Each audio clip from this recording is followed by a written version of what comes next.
നിർത്തി വന്നേ വന്നേ പെട്ടെന്നോ. ഇത് ആഘോഷമാണല്ലോ. ആഘോഷ് മേനോൻ സിനിമ നടൻ. ഒന്ന് പോയടാ. അതെ, നിങ്ങൾ സിനിമാ താരം ആഘോഷ് മേനോൻ ആടാ കണ്ടറിഞ്ഞൂടെ? അതെടാ, ആഘോഷ് മേനോൻ തന്നെയാ. ആഘോഷ് മേനോൻ തന്നെയല്ലേ? അതെടാ, ആഘോഷ് മേനോനാണ്. എന്താ കുഴപ്പം? ഇതിപ്പോ വലിയ കഷ്ടമല്ലോ. സ്വസ്ഥമായിട്ട് വന്ന് കുറച്ച് നല്ല പ്രവൃത്തികൾ ചെയ്യാൻ നിങ്ങൾ സമ്മതിക്കൂലല്ലോ. അല്ല സാറേ, സാറിനെ ഇവിടെ കണ്ടതുകൊണ്ട് ക്യാരക്ടർ ഇങ്ങനെയാണ്. സിനിമാക്കാരനായതുകൊണ്ട് എനിക്ക് എന്റെ ക്യാരക്ടർ മാറ്റാൻ പറ്റില്ല. നല്ലൊരു പുണ്യപ്പെട്ട വസ്ത്രം ധരിച്ച് ഞാൻ കുറച്ച് നല്ല പ്രവൃത്തികൾ ഇവിടെ ചെയ്തോട്ടെ. നിങ്ങൾ എന്താണ് ഈ കാണിക്കുന്നത്? ഇത് കണ്ടോ, നോക്ക്. നിങ്ങൾക്ക് ഇത് വെറും ഭക്ഷണ പൊതികളാണ്, ഇവർക്ക് നന്മ പൊതികളാണ്, സന്തോഷ പൊതികളാണ്. സാറേ, എന്നാലും ഈ വേഷത്തെ കണ്ടപ്പോ എടോ, ഈ വേഷം കൂടി ഇല്ലായിരുന്നെങ്കിൽ നിങ്ങൾ എനിക്ക് ഇത്രയും കൂടി സ്വസ്ഥത തരൂ. Sorry sir. ഇപ്പൊ നിങ്ങൾ വന്നോണ്ടല്ലേ ഈ ആളുകൾ മുഴുവൻ കൂടിയത്. ഞാൻ സമ്മതിച്ചു, എന്റെ സിനിമ കൊണ്ട് എന്നെ വളർത്തിയത് നിങ്ങളാണ്. പക്ഷെ എന്നിൽ നന്മയുള്ള ഒരു മനുഷ്യനുണ്ട്, അതുകൂടി നിങ്ങൾ മനസ്സിലാക്കൂ പ്ലീസ്. ബ്രദർ, നിങ്ങൾ എന്റെ അനുവാദം ഇല്ലാണ്ടാ ഷൂട്ട് ചെയ്യുന്നത്. പ്ലീസ് ഈ ഡിലീറ്റ് ചെയ്യണം. നിങ്ങൾ ഡിലീറ്റ് ചെയ്തില്ലെങ്കിൽ എനിക്ക് ഒരിക്കലും ഇങ്ങനെ വരാനോ ഈ പാവങ്ങളെ സഹായിക്കാനോ പറ്റില്ല. ചേട്ടാ ഡിലീറ്റ് ചെയ്യണം ചേട്ടാ, പ്ലീസ്. ചേട്ടാ സിനിമാ നടനും മനുഷ്യനാണ് ചേട്ടാ, എല്ലാവരും ഡിലീറ്റ് ചെയ്യണം പ്ലീസ്. സിനിമാ നടനും മനുഷ്യനാണ്, പ്ലീസ് പ്ലീസ്. സമൂഹ മാധ്യമങ്ങളിൽ സിനിമാ താരം വൈറലാകുന്നു. നന്മകൾ പറ്റി തന്നിലേക്ക് മാത്രം ഒതുങ്ങുന്ന സമൂഹത്തിന് മാതൃകയാവുന്നു ഈ ദൃശ്യങ്ങൾ. ആഘോഷ് മേനോൻ എന്ന യുവതരംഗം സമൂഹ ഹൃദയങ്ങളെയാണ് തൊട്ടുണർത്തിയതെന്നും സിനിമാ താരങ്ങൾ മാത്രമല്ല മറ്റു മേഖലയിലുള്ള എല്ലാവരും ഇതൊരു ചരിയാക്കി മാറ്റണമെന്നും ബോളിവുഡ് സിനിമാ താരം ആലിയ ഭട്ട് തന്റെ ട്വിറ്ററിലൂടെ പങ്കുവച്ചു. എടുത്ത വീഡിയോ ഡിലീറ്റ് ചെയ്യണമെന്നുള്ള നിസ്വാർത്ഥമായ വാചകമാണ് ആഘോഷ് മേനോനെ അഭിനന്ദിക്കാൻ തനിക്ക് പ്രചോദനമായതെന്ന് ക്രിക്കറ്റ് താരം രോഹിത് ശർമ്മയും പറഞ്ഞു. നമ്മൾ ഇതുവരെ പ്ലാൻ ചെയ്തതിൽ ഏറ്റവും ഗംഭീര കളക്കിയത് ഈ പ്രാവശ്യം. വൈറൽ എന്ന് പറഞ്ഞാൽ മധുര വൈറലാണ്. ആരൊക്കെയാണ് ട്വീറ്റ് ചെയ്തേക്കണേ, ഇമാജിൻ ചെയ്യാൻ കൂടി പറ്റില്ല. പിന്നെ നിങ്ങൾ 4 പേരുടെ പെർഫോമൻസ് പന്നിപ്പൊളിയായിരുന്നു. ഒരാളും നീ ഇങ്ങോട്ട് വാ. ഞാൻ എന്റെ റിംഗ് ടോൺ ഒക്കെ ഓഫ് ചെയ്ത് വെച്ചേക്കാം. ഓൺ ചെയ്ത് കഴിഞ്ഞാൽ എനിക്ക് വട്ടായി പോകും. സംഭവം ഇവന് ഇത്രയുള്ളെങ്കിലും ഇവൻ തന്ന ഐഡിയ ഒന്ന് ആലോചിച്ച് നോക്കിയേ. നിങ്ങളുടെ എല്ലാവരുടെയും കയ്യിൽ നിന്ന് ഞാൻ ഇങ്ങനത്തെ ഐഡിയ എക്സ്പെക്ട് ചെയ്യുന്നുണ്ട്. നിങ്ങൾക്ക് എല്ലാവർക്കും ഞാൻ ഒരു ശമ്പളമാണ് തരുന്നത്. ഓക്കെ, അപ്പൊ നിങ്ങൾക്ക് എല്ലാവർക്കും ഒരു മോട്ടിവേഷന് വേണ്ടിയിട്ട് ഞാൻ ശ്രീജിത്തിന് എന്റെ സ്വന്തം സ്വർണത്തിന്റെ മാല ഗിഫ്റ്റ് ആയിട്ട് കൊടുക്കാൻ പോവാണ്. കഴിഞ്ഞില്ല, ഏറ്റവും പുതിയ ഫോൺ. ഹലോ ആഘോഷ്, ഞാൻ പ്രകാശ്. കൊടുക്കാം സാറേ. പ്രകാശ് സാർ. ഒരു സെക്കൻഡ്. ഹലോ ആഘോഷ്, കലക്കി കളഞ്ഞു കേട്ടോ. നിങ്ങളെ കുറിച്ച് ഇങ്ങനെയൊന്നും ഇത്രയൊന്നും ആരും വിചാരിച്ചിരുന്നില്ല. അയ്യോ സാർ, രാവിലെ മുതൽ കേട്ടിട്ട് ഞാൻ വഴിയായി സാർ. പിന്നെ നമ്മുടെ സ്ക്രിപ്റ്റ് ഞാൻ പകുതി വായിച്ചു സാർ. സാർ ഇപ്പൊ നമുക്ക് ഒരു ഓൾ ഇന്ത്യ ഫെയിം വന്നിരിക്കുന്ന കാരണം നമുക്ക് സൗത്ത് ഇന്ത്യയായിട്ട് ഒതുക്കണ്ട, നമുക്ക് ചെറിയ നോർത്ത് ഇന്ത്യ പരിപാടിയൊക്കെ പിടിക്കാം. ബഡ്ജറ്റ് ഒക്കെ കൂട്ടാം സാർ. സ്ക്രിപ്റ്റ് ഡിമാൻഡ് ചെയ്യുന്നത് പോലെ ഞാൻ സ്പെൻഡ് ചെയ്തോളാം. ഡിമാൻഡ് ഒക്കെ നമ്മൾ ചെയ്യിക്കല്ലോ സാർ.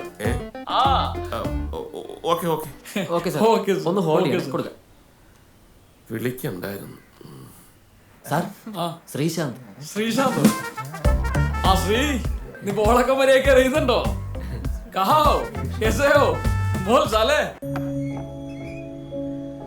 എന്താ സാറേ പെട്ടിയൊക്കെ ആയിട്ട്? നമ്മുടെ ഓർമ്മകളായതൊക്കെ. ഇത് എൻ്റെ ആദ്യത്തെ റെയിൽവേ ടിക്കറ്റ്. ഞാൻ അവിടെ ഇരിക്കേ. ഞാൻ ആദ്യമായിട്ട് വാങ്ങിയ വാച്ച്, ക്യാമറ, മൊബൈൽ ഫോൺ. പിന്നെ ഇത് വാഹിനി സ്റ്റുഡിയോയിൽ വെച്ച് ശിവാജി ഗണേശൻ സാർ വലിച്ചുകൊണ്ടിരുന്നപ്പോൾ ഞാൻ ചോദിച്ചു വാങ്ങിച്ച സിഗാറാ. എനിക്ക് ഈ സിനിമയോടുള്ളൊരു ഭ്രാന്ത് വെച്ച് നോക്കുമ്പോൾ ഞാനിങ്ങനെ ഇരുന്നു പോകേണ്ടൊരു നടനല്ലടാ.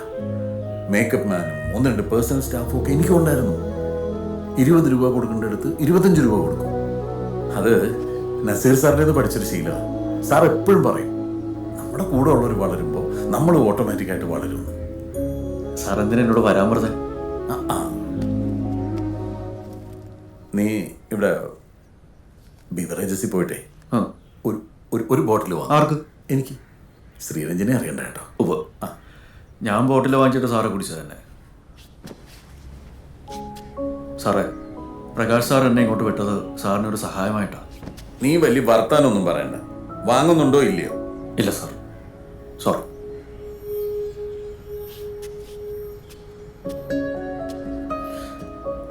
സാറ് പറഞ്ഞില്ലേ, കൂടെയുള്ളവർ നന്നായാലേ നമ്മളും നന്നാവുള്ളൂ എന്ന്.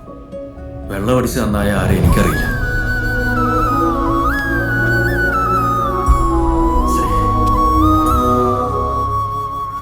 ഗിവ് ആൻഡ് ടേക്ക് തുടരുന്നു മിർച്ചി ആർജെ നിൽജയോടൊപ്പം നമ്മുടെ പ്രിയ യുവതാരം ആഘോഷ് മേനൻ. സർ, തുടർച്ചയായിട്ടുള്ള വിജയങ്ങളാണ്. അതും ചെറിയ ബജറ്റിൽ ചെയ്യുന്ന സിനിമകളാണെങ്കിലും സാറിന്റെ കാര്യത്തിൽ സൂപ്പർ ഡൂപ്പർ ഹിറ്റ്സ് ആണ്. Very true. അതിനിടയ്ക്കാണ് വളരെ കലാമൂല്യമുള്ള ഒരു സിനിമ ഇറങ്ങി നന്നായിട്ട് ഓടിക്കൊണ്ടിരിക്കുന്ന സമയത്ത് അത് തിയേറ്ററിൽ നിന്ന് എടുത്ത് മാറ്റുകയും ചെയ്തു. അത് സാറിന് എത്രമാത്രം അഫക്ട് ചെയ്തു? അരികെ ഒരു ആകാശമാണ് ഞാൻ ഉദ്ദേശിച്ചത്. മനസ്സിലായി. ആക്ച്വലി അതിലെ ഹീറോ ഞാനല്ല, സീനിയർ ആക്ടർ മോഹൻകുമാർ സാറാണ്. അതിന്റെ സംവിധായകൻ നല്ല ഒരു സമാന്തര സിനിമ എന്നെ അഭിനയിപ്പിച്ച് ന്യൂ ജനറേഷൻ സിനിമയാക്കാൻ ശ്രമിച്ചു. പിന്നെ ഞാൻ അതിനെ നിന്ന് കൊടുത്തു. പിന്നെ എല്ലാ സിനിമക്കും അതിൻ്റെതായ ഫേറ്റ് ഉണ്ട്. സാർ എന്നാലും വളരെ സൂപ്പർ ഹിറ്റ് ആയിട്ട് നന്നായിട്ട് ഓടിക്കൊണ്ടിരിക്കുന്ന ഒരു സിനിമ പെട്ടെന്ന് വീണ് പോകുക എന്ന് പറഞ്ഞാല്, വളരെ നന്നായിട്ട് ഓടിക്കൊണ്ടിരിക്കുമ്പോൾ PT ഉഷ അടക്കം കാലുകെട്ടി മലന്നടിച്ച് വീഴുന്നില്ലേ? നമുക്കൊന്നും ചെയ്യാൻ പറ്റില്ല. പക്ഷേ ഞാൻ സോളോ ഹീറോ ആയിട്ട് അഭിനയിച്ച കമ്പിളിപ്പതപ്പ് എന്ന് പറഞ്ഞ പടം സൂപ്പർ ഹിറ്റ് ആണ്. ഇത് ആഘോഷിന്റെ ഇന്റർവ്യൂ അല്ലേ? He's marketing it very well. വണ്ടി ഒന്ന് സൈഡ് ആക്കി. എക്സ്ക്യൂസ് മീ, നിമ്മിനൊന്ന് വിളിക്കാവോ? എടാ ആ നിമ്മിനൊന്ന് വിളിക്കോ? മാം ഇരിക്കും. ഒരു കാര്യം ചോദിച്ചോട്ടെ, ഇത്രയും ഹിറ്റ് ആയിട്ട് നിൽക്കുന്ന ഒരു സമയത്ത് ആഘോഷ് മേനോൻ എന്നുള്ളൊരു പേര് മാറ്റത്തിന് പിന്നിൽ? Good question. ഇപ്പൊ നമ്മളെ കുറിച്ച് പറയും. അതെ, ബോളിവുഡ്. എന്റെ ശരിക്കുള്ള പേര് ആഘോഷ് മേനോൻ തന്നെയാണ്. സംശയം ഉണ്ടെങ്കിൽ എന്റെ SSLC ബുക്ക് നോക്കിക്കോളൂ. ശരിക്കും അല്ലേ? അപ്പൊ കൃപേഷ്? കൃപേഷ് ഞാൻ ഒരു 10 വർഷം മുമ്പ് ഒരു സന്യാസിനെ പരിചയപ്പെട്ടു, വാരണാസി വെച്ചിട്ട്. അപ്പൊ പുള്ളിയാണ് കുറച്ച് കൃപയുള്ള പേര് ഇരിക്കട്ടെ എന്ന് പറഞ്ഞിട്ട് കൃപേഷിന്റെ പേരിട്ടു. Bloody donkey idiot. അപ്പൊ പിന്നെ ഇപ്പൊ എന്താ പേര് മാറ്റിയ? പുള്ളി കഴിഞ്ഞ ആഴ്ച ഗുരുവായൂർ വെച്ചിട്ട് ഓട്ടോ അടിച്ച് മരിച്ചു. ഗുരുവായൂർ എഡിഷനിലെ എല്ലാ ന്യൂസ് പേപ്പറിലും ഉണ്ടായിരുന്നല്ലോ. You are very funny sir. ഫണ്ണിയോ? എന്ത് ഫണ്ണി? അതല്ല സർ. അല്ല, നിങ്ങളുടെ നാട്ടിലൊക്കെ ഒരാൾ മരിച്ചു എന്ന് പറയുന്നത് ഫണ്ണിയാണോ? So sad, pathetic. ചുമ്മാതല്ല ഇയാളെ നാട്ടുകാർ കബീഷ് എന്ന് വിളിക്കണം. 1000 പേരുകൾ പറഞ്ഞെടുത്ത നമ്മളിപ്പോ ആരായി?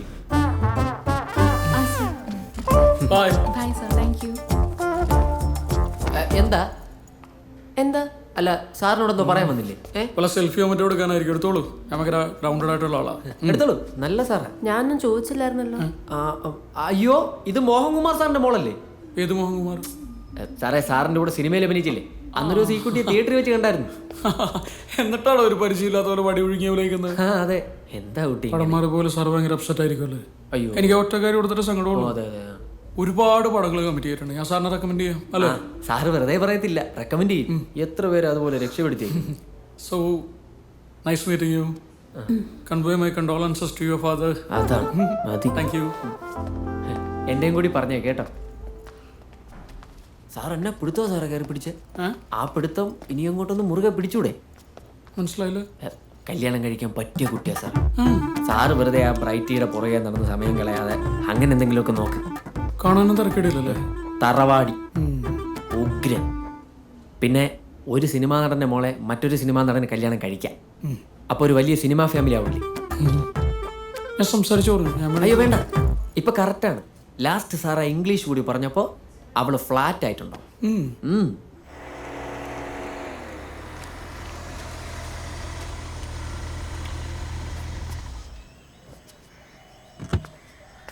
നമസ്കാരം. ആരേത്? സൂപ്പർ ഹിറ്റ് സിനിമകൾ മാത്രം എടുക്കുന്ന യങ് ചാം പ്രൊഡ്യൂസർ. ഇവിടേക്കുള്ള വഴി അറിയാവുന്നതായിരിക്കും. എന്റെ പൊന്നെണ്ണ പുതിയ വല്ലോണ്ട് പറ. ഇങ്ങോട്ടിരിക്കാം. പ്രകാശനം പറഞ്ഞറിഞ്ഞായിരുന്നു. എന്ത്? മറ്റേ നാഷണൽ അവാർഡിന്റെ കാര്യം അയച്ചിട്ടുണ്ട്. ഇത്തവണ കിട്ടുവണ്ണ. അണ്ണൻ അതിനുള്ളതൊക്കെ അഭിനയിച്ചു വെച്ചിട്ടുണ്ട്. അണ്ണനിട്ട് പണിതവരുടെയും തഴഞ്ഞവരുടെയൊക്കെ അണ്ണാക്കിലിട്ട് അമിട്ട് പൊടിക്കുന്ന പോലെ ഇരിക്കും. അയ്യോ സ്വാമി ശരണം. ഈ അവാർഡ് കിട്ടുമ്പോ അണ്ണൻ നോക്കും.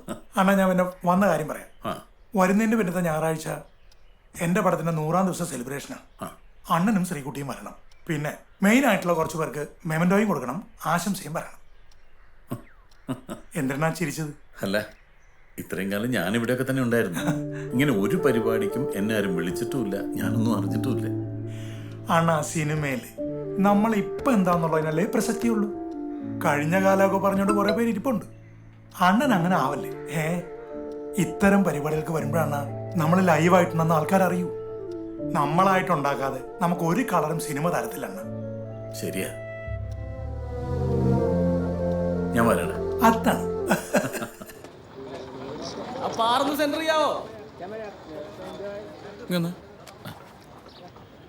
എടോ, മൊത്തത്തിൽ ഇരുണ്ടിരിക്കുകയാണല്ലോ. തെളിച്ചൊന്നുമില്ല. എക്സ്പോഷർ കൂട്ട്. സാർ മാക്സിമം ആണ് സാർ. എടോ താൻ എന്നോടാണോ പറയുന്നേ? കൂട്ടാൻ പറഞ്ഞാ കൂട്ടിയാ മതി. ഇനി ഞാൻ വന്ന് തിരിക്കണോ? കൂട്ടിക്കോ. കൂട്ടിയിട്ടുണ്ട്. കുറച്ചുകൂടെ കൂട്ടിക്കോ. ഒന്നും പറയണ്ട സാറേ, നമ്മളെല്ലാ കാര്യത്തിലും ഇടപെട്ടാൽ മാത്രമേ കാര്യങ്ങൾ നന്നായി നടക്കുള്ളൂ. അതിന്റെ ഒരു സ്ട്രെയിൻ ഭയങ്കരമുണ്ട്. എടോ തന്നോട് പറഞ്ഞിട്ട് മനസ്സിലാകുന്നില്ലേ? ഇനി ഞാൻ വന്ന് തിരിക്കണോ? തന്റെ വീട്ടിൽ നിന്നൊന്നുമല്ലല്ലോ വിളിച്ചു കൊണ്ടിരുന്നേ. ഇനി കൂട്ടാൻ പറ്റത്തില്ല സാർ. മാക്സിമം ആണല്ലേ? മാക്സിമം. കൂട്ടണോ? ഇത് കണ്ടോ സാർ, നമുക്കൊക്കെ തോന്നുന്നത് അവന് തോന്നുന്നില്ല. പക്ഷെ എന്താ ആഘോഷ ഗ്ലാസ് ഒന്ന് മാറ്റിയാൽ ചിലപ്പോ ശരിയായി. ദൈവമേ, ഇങ്ങനത്തെ ഗ്ലാസ് വെച്ചപ്പം എനിക്കും മിസ്റ്റേക്ക് പറ്റിയിട്ടുണ്ട്. അതല്ലേ പല പ്രാവശ്യം. സാർ എന്തായിരുന്നു? അത് നമ്മുടെ പ്രോജക്റ്റിന്റെ അടുത്ത സ്റ്റെപ്പ്. ആ, ഞാൻ സ്ക്രിപ്റ്റ് ചോദിച്ചു. ഹീറോയും 2 ബ്രദേഴ്സും അല്ലേ? അതെ. 3 ക്യാരക്ടേഴ്സ്. 3 പേർക്ക് നല്ല ഗംഭീരമായിട്ട് പെർഫോം ചെയ്യാനുള്ള സ്പേസ് ഉണ്ട്.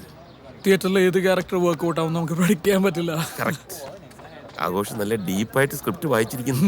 അതുകൊണ്ട് ഈ 3 ക്യാരക്ടേഴ്സ് ഞാൻ തന്നെ ചെയ്തോളാം. അല്ല, ബ്രദേഴ്സ് ആകുമ്പോൾ 3 പേരും ഒരേപോലെ ഇരിക്കുന്നത് നല്ലതല്ലേ? ആ, നമുക്കൊരാൾക്ക് ട്രിം ചെയ്തിട്ടുള്ള ഒരു സാധനം പിടിക്കാം, മറ്റേ ആള് കണ്ണെഴുതി കമ്മലൊക്കെ ഇട്ട് ചെറിയൊരു ഫെമിനിൻ ആറ്റിറ്റ്യൂഡുള്ള സാധനം പിടിക്കാം.